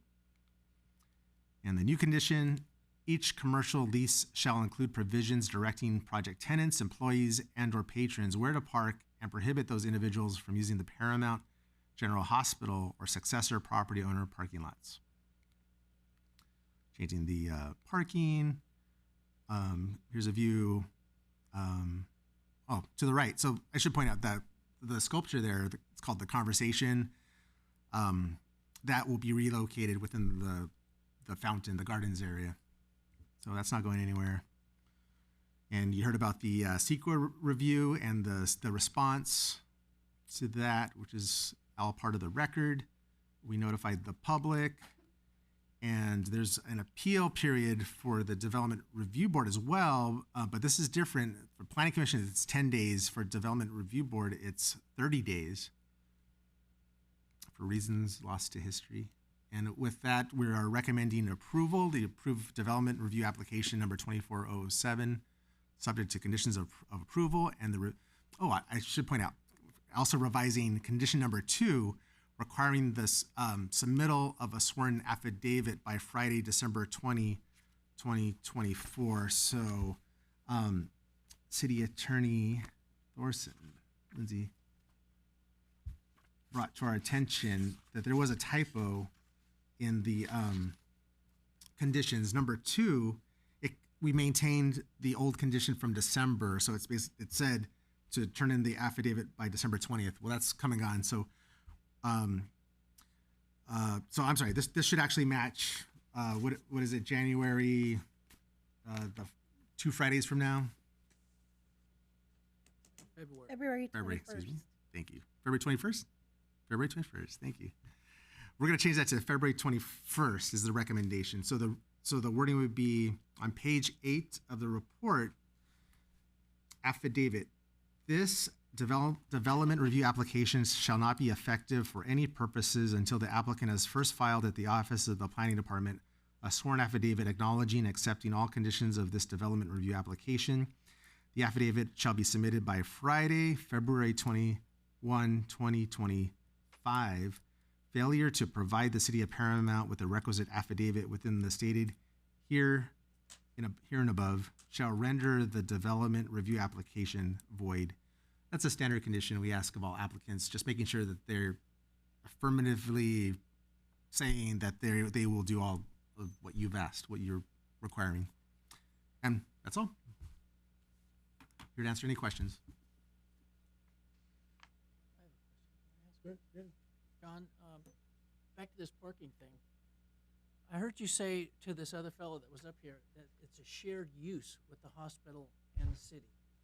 That whole lot is a shared use, with the exception of this parking lot over here that belongs exclusively to the hospital. Is that what we're to understand? That's where we're gonna get into a little more detail on that. So our understanding is that it's in effect it's shared. There may be some fine print, and we want to make sure there's no inconsistencies. So before putting it on the record, solidly thou shalt park here and thou shalt not park there. We want to just double check that with the city attorney. On that side, Yes. Right? Right. because we use that on Fridays, right? On the first Friday. That some folks do. A lot of folks. Some folks do. Yeah. Because it's packed. Right. Yeah, so you see, that Okay, so, And for city you have to so the really idea watch we had, that I mentioned about color coding, like green is for the hospital and blue is for, that wouldn't work because it's all shared, right? So how can anyone come out and say, you're parking in the wrong spot, that's hospital parking, or that is food hall parking, because it's shared, isn't it? Well, this could be just a little change, and the reason is, at the time of the agreement 20 plus years ago, Right. that was in conjunction with the going from Ted Mosier having the scales business to the Paramount Saw, which relocated from the Don Chente location now, or whatever it is now, or the restaurant on Paramount and Third, going from I believe at a peak that was 20 employees. So this is different. So there could very well be a higher was going to be a higher capacity of customers and employees that was not contemplated directly 20 plus years ago. So with that, the hospital is concerned about the new amount of people and the impact on hospital guests. I would say hospital visitors and guests. So just a little different. So they're not so much concerned about people parking not where they're supposed to, because this is hospital parking. There's no such thing as hospital parking, apparently, right? It's shared, but they're concerned about the new clients coming in, the new business coming in. Overwhelming Some it. of that Yeah. shared parking might be diminished. That's right. It could be, they're concerned of it's the what ifs. I guess nobody really knows. On the city side, we're hoping for a big success. Obviously, that's good for everybody. But you just want to minimize impacts to the surrounding neighbors and neighborhood. A good relationship. A really good relationship. Yeah. I understand a little better now, I think. It's very hard because of the 3 sections. Mm. They've been having it for years. Everybody just parks there. I used to park in the front all the time. Can't find a parking now. But yep. Okay, public hearing? Just had that? Yep. Just did number 2. Isn't that your plan should develop? Did we? We didn't open. Yeah, he the needs public- to reopen the public hearing. Public hearing. Need to open. Open the public hearing.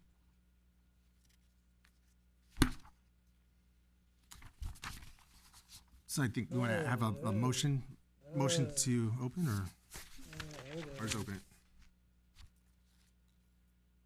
And you're wondering if there's anybody in favor? Yeah, those in favor? Nope. Nobody has commented or is present. God bless. Your green sheet. Do what? On number 2. Your green sheet. Number 2. There you go. Development. Those opposed? Who's opposed? None of, Yeah, we- no comments we don't have are any. available. We- Yeah. We need to go down to D, close the public hearing portion. Okay. Close, we have a motion to close the public hearing. Yeah, I make a motion to close. I'll second it. Okay. Board Member Gonzalez, Yes. Board Member Timmons, Yes. Board Member Weisenberger, Yes. Vice Chair Esparza, Yes. Just one Chair Moody. second. I'm sorry. I didn't hear in the motion to change the date of the affidavit 21st Okay, to the 21st. to the 21st, 2025.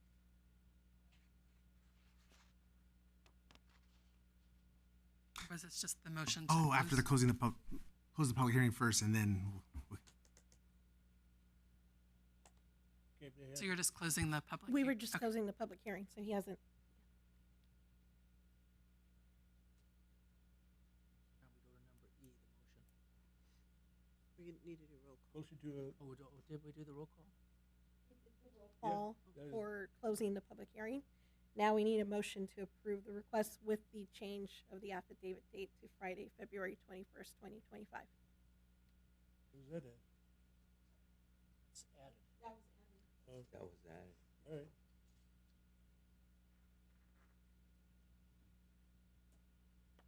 Motion to, what do you say?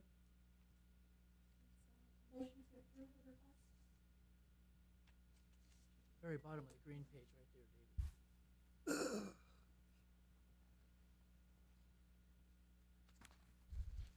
Oh, he's got the wrong green page or something. No, on E. Huh? On E, motion in order. Motion or request of Paramount City to, remodel existing commercial building. No, that's not it. They have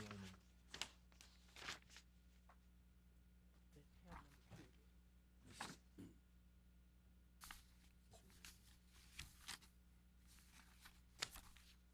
Was. You had Just stick that. right here. You're You right had here. that one. Motion was to a- approve That's what city they added. investors? Just make sure you're speaking to the mic. Okay. May I have a motion to approve a request by Paramount City Investors LLC to remodel existing commercial building at 16493 Paramount Boulevard at C3 General Commercial Zone. Timmons so moved with the addition of, a change of, changing the date to February 21st, 2025, which is on page 8 of the report. Okay, So I was second. Okay. Good. Board Member Gonzalez, Yes. Board Member Timmons, Yes. Board Member Weisenberger, Yes. Vice Chair Esparza, Yes. Chair Moody. Yes. We go to 3 now. Number 3.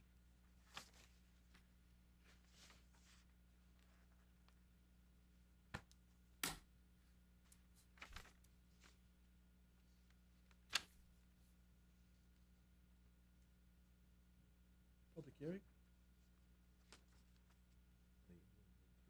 Number 3. For the next item. The next item is the development review, case number 2500.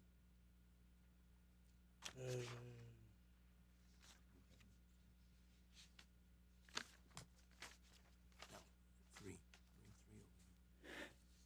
Number 3.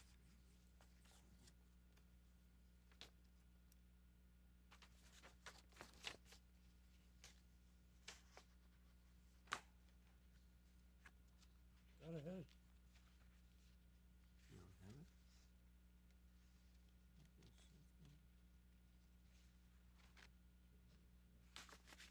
here it is. That one right there. The what? Number 3. That's the additions that he's got. I don't have those. The next item is a request by Colorado, that one? Okay. The 4LP to construct a 4-single-family home at 15538 Colorado Avenue in the RM multiple family residential zone.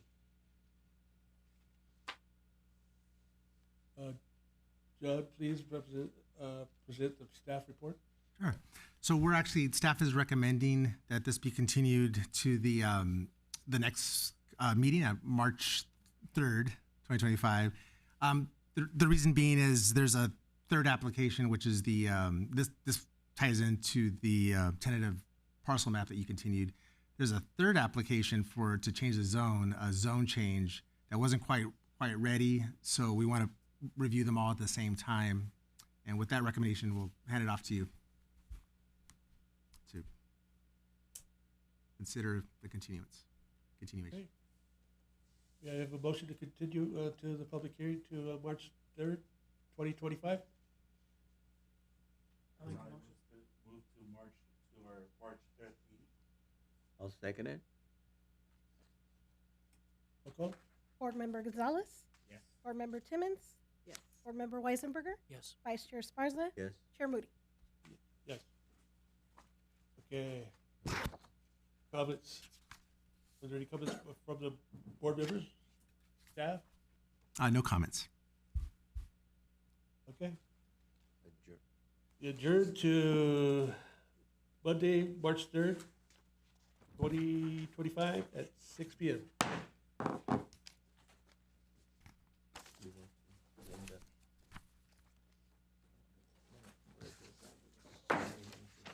Okay, we will open the Public Economic Development I don't know Board. about this, but it's kind of, May I have roll call, please? Board Member Sparza, Here. Board Member Gonzalez, Board Member Moody, yeah. Vice Chair Weisenberger, Yeah. Chair Timmons. Yes. Here. Also, may I have an approval of the minutes for December 3rd? I'll move to approve. I'll second it. Roll call, please. Board Member Sparza, Yes. Board Member Gonzalez, Board Member Moody, Yes. Vice Chair Weisenberger, Yes. and Chair Timmons. Yes. Do we have any public comments for tonight? No public comments. Thank you. Under new business, we have reports and oral report for Clearwater specific plan update. Right. Just happy to give a little update. This is, as I mentioned, this is similar to what we presented to the city council last week. Kind of a check-in. We've been working on an update to the Clearwater plan. That's the area, it's mostly the swap meet, but other areas south of Rosecrans, north of Somerset, west of Paramount, east of the railroad, the Union Pacific right away. So kind of show you where we are. Here's an aerial photo. Right now on the books, housing is allowed. So there's a combination of things allowed: commercial retail, wholesale, swap meet, and housing. Housing's been on the books for several years, and that's to comply with state requirements. The state kind of had us do that. Right now it's 22 homes per acre.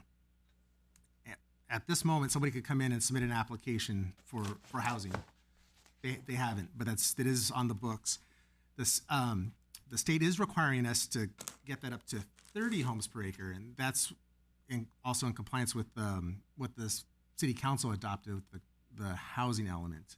As part of the housing element, there's a program in there to raise that 22 homes per acre to 30 homes per acre within this area. So the state is telling us to do this. We don't have a choice, but we do have a choice in where in here the housing would go. So the easy way is to all throughout do a kind of an average and at 30 homes per acre, or you could be a little more selective. Maybe you don't want homes where the sheriff's station is. Maybe that doesn't make sense. You don't want homes looking down into the sheriff's station. And there's some other areas that might not make so much sense. So we do have the flexibility to you could call it loading the housing more to the north, and that's kind of what the city council is opting to do. And all in all, it's a plan. Everything's for voluntary development. The city's not coming in to make any changes. This is all if any of the property owners wanted to do something voluntarily in the future. It would be a long-term plan over decades probably. And here's kind of where we are. We've gone through some vision and analysis, and we're up to see we are here up at the top, and it says plan approval summer, fall. That may need to be extended. We're talking about maybe to the end of the year, December, maybe even January, more like December. So we've been working on this, getting some public outreach. Here's a view of, you kind of see Ivan there, Ivan Reyes in some of these pictures with Musa. I don't know if you're familiar with Musa, a great nonprofit. They're doing all kinds of good deeds for the city, for the community. Y'all go on the Santa train. They're the group that actually puts the apples and the candy canes in all those bags, thousands and thousands of bags. That's hard work. They do a ton of, I call them good deeds, just like that. So our feedback from them was they love the idea of down the road having some changes. They know it's not overnight. Their big thing was they like it to be affordable. They like to be able to afford to live there or have their children or grandchildren live there in the future. You know how expensive housing is. So we've had the top left number of different types of outreach, we call it pop-ups. You have a farmer's market or a night market, and you have a little table, and just more formal meetings with the city council, or we had a workshop. It says February. That was February 2024. And we've done one-on-one interviews, council members, property owners, and nonprofits, some other groups. We mentioned Musa there. And just some things we've been hearing. Folks want housing. Well, we want more housing, but they want it to be affordable. A lot want to keep the swap meet. It's been there a long time, and a lot of us have good memories shopping there. So to have it, maybe it's some would say improved, having a different type of facility, or moved, or some type of form, but keeping it there. But again, it's very voluntary. It's based on what the property owner wants to do in the long run, and having some entertainment options and make it walkable. Make it nice once you're inside there. They're okay with feedback is okay with mixed use buildings. That's when you have the housing on top of business, and just making it safe in general. So where we are now, and this is very open to change between now and the end of the year, but I'll show you where the housing is proposed. Up at the top, that's this is Rosecrans at the very top, but having the most dense housing there, so pushing up a lot of the housing there, and it kind of makes more sense in the very long run because there's going to be that light rail station. Years from now, we imagine that more folks will be into riding the rail, so it might make more sense to have housing there, and it'll be less impact to the neighborhoods to the east, like 1st Street, 2nd Street, 3rd Street. There's also housing in this orangish area, and then lighter amount of housing in this yellowish area. And then you have kind of the turquoise color. Those are what are called quasi-public. Obviously, we have the church, Our Lady of the Rosary. That's not going anywhere. That's always going to be the Catholic Church for this community. But there is a state law that allows churches, faith-based organizations or religious institutions to develop housing. It actually requires cities to approve housing if they come up with a proposal for their parking lot or back. So that's what this is if they ever want to have housing beyond, the nuns that live there and through the years and whatnot. So, but it actually to develop that back part. So that's what that is. And also the, in accordance with state law, the adult school. So there may be some state law about that. So we're the main thing is comply with state law. More parking now. There's this light blue, that's what's called a flex district, which may allow for some housing, but also some very light manufacturing. And then down at the bottom here, it's called neo-industrial, including, so no housing here at all, but artisanal manufacturing, maybe breweries, tech jobs, that kind of thing. The station area, those buildings would remain the same. So again, and also there's some, I guess it makes, for infrastructure, it makes more sense to have housing on the top. There's maybe some drainage issues. John, would you have an idea what that red up there, how many acres that would be?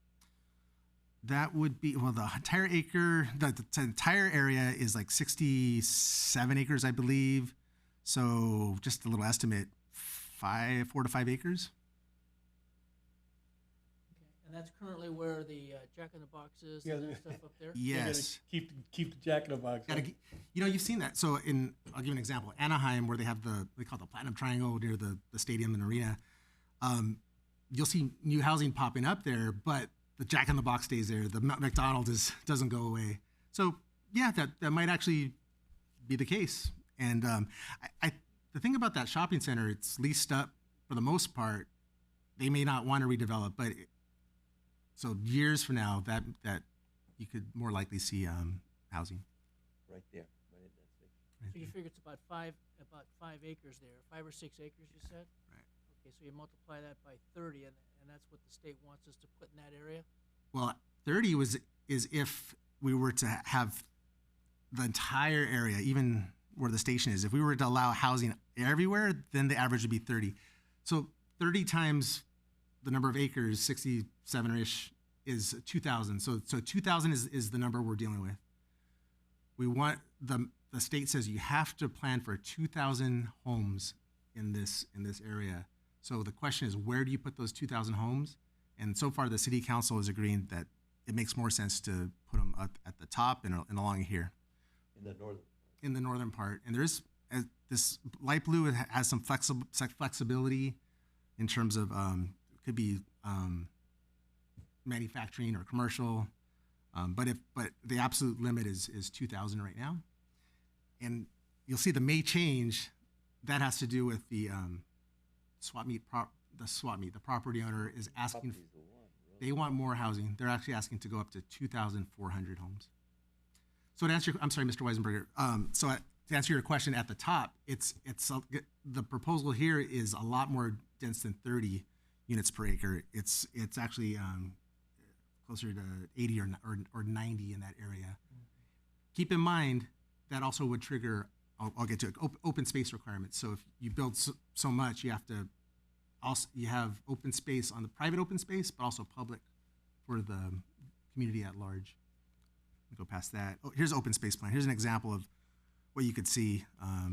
You could see some sports facilities and some other. So you can see where the green space could end up. It's not saying this is definitely going to go there, but if it's just some suggestions, if someone's going to build these homes, where would that open space go? So as you can see on that top area, although it would be denser, there are these patches of green that would break it up. And in addition to the parking, I'll get to the parking, which is here. Might be a little hard to see, but obviously, cars aren't going away anytime soon. So we're accounting for parking. And here it says a garage, 271 spaces, 477, 468. So there are provisions for parking, just for like a shared use kind of thing. The question, Yeah, quickly, sure. when you're talking about the parking, are we talking about leveled parking garages? Yes, there would be structures. Right, a structure, okay. Maybe some subterranean, possibly, but that's, as you know, that's more expensive. Where the train's gonna come in. And open space. Here's a look at you want to do it right. Have some open space this could accommodate some form of the swap meet vendors, or that leaves that option open. And here's just another view of how we're not saying this is how it's going to look, but just wanted to give you a rendition of how some housing could look. So a bit of a timeline in the next two slides. So this kind of gets us to September, but with possible changes as requested by the swap meet ownership. We may need more time if the city council is receptive to their wishes, and we'll have to wait and see.